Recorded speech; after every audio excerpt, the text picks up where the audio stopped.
Picture this: Lake Bodom, Finland, pristine water, deep woods, a perfect summer escape. People have camped here for years, families and friends just looking to unwind. It's peaceful, serene, the last place you'd expect horror. But sometimes the calmest places hide the darkest secrets. June, 1960. 4 teenagers set up camp on the shore, ready for a carefree night. They fall asleep under the stars, not knowing their lives are about to change forever.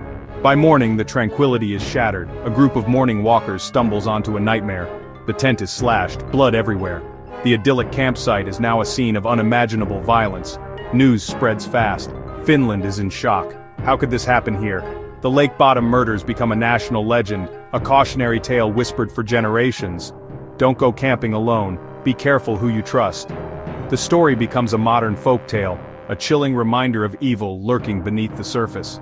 The contrast between the beauty of the lake and the brutality of the crime is haunting. It's a real-life horror movie, one that to this day has no clear ending. The case sears itself into the Finnish consciousness. Parents warn their kids, and the legend grows. Lake Bodom is no longer just a summer getaway, it's a place haunted by mystery, and the questions from that night still echo through the woods.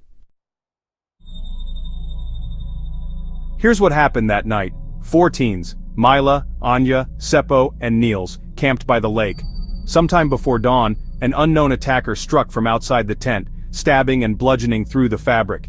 It was savage, senseless violence. 3 were killed in their sleep. Niels, the only survivor, was found battered and barely conscious. He claimed to remember nothing, only a glimpse of a dark figure with red eyes. The crime scene was chaos, evidence trampled, clues lost. Some belongings were stolen, but valuables were left behind.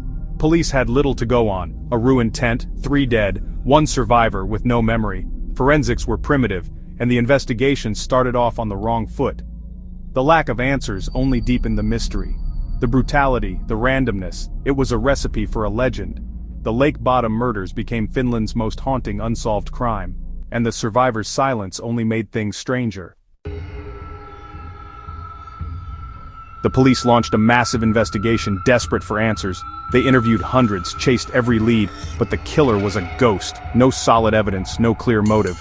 Suspects emerged: Carl Gillstrom, the hostile kiosk keeper who later drowned himself; Hans Assmann, a mysterious ex-KGB man who showed up at a hospital covered in stains.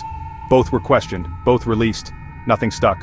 The crime scene was compromised, technology was lacking, and every clue led to a dead end. The case went cold, but it never faded from public memory. Theories swirled. Was it a local with a grudge? A stranger passing through? The lack of closure haunted Finland. The story became a national obsession, a puzzle with missing pieces. Every new suspect brought hope, then disappointment. The police were always one step behind a killer who vanished without a trace. The Lake Bodom murders became a symbol of the unknown. The case lingered, unsolved, a dark shadow over the country, and the question remained: who could do something so monstrous? Decades later, the case took a shocking turn. In 2004, police reopened the investigation and accused Niels Gustafsson, the survivor. New forensic tests pointed to him, they claimed. The theory: a drunken fight, a jealous rage, and a staged attack. The trial was a media sensation. The defense argued the evidence was weak, the injuries too severe to be self-inflicted. Witnesses supported Niels's innocence. The prosecution's case was full of holes. No clear motive, no solid proof. After months in court, Niels was acquitted. The verdict: not guilty. The mystery deepened. If not Niels, then who? The trial only fueled the legend, making the case even more infamous. The survivor was cleared, but the questions remained. The Lake Bodom murders returned to the realm of unsolved mysteries, and the real killer's identity was lost to time. The Lake Bodom murders remain Finland's greatest unsolved mystery. The case is a national obsession. Books, documentaries, even a metal band named after the lake. Everyone has a theory, but no one has answers. The story is woven into Finnish culture, a dark chapter that refuses to close. The internet, and true crime fans, have kept the mystery alive worldwide. Every new theory, every new clue, only deepens the intrigue. The victims are remembered, but justice was never served.